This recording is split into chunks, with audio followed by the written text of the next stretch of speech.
অনেক দূর প্রান্ত থেকে এসেছেন, আমরা তাদেরকে ধন্যবাদ জানাই।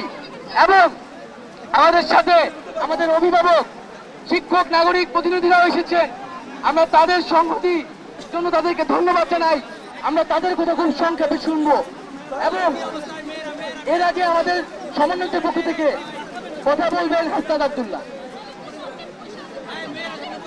ছাত্র জনতা, আপনারা জানেন এই খুনি হাসিনা থেকে মুক্ত না হওয়া পর্যন্ত, তাদেরকে বিচারের আওতায় না আনা পর্যন্ত এই আন্দোলন চলবে। আমরা আমাদেরকে তাদেরকে শহীদ করেছে, আমরা স্পষ্টভাবে ঘোষণা করতে চাই, এখানে প্রত্যেকজন আবু সাহিদ হয়ে গিয়েছে, মুক্ত হয়ে গিয়েছে।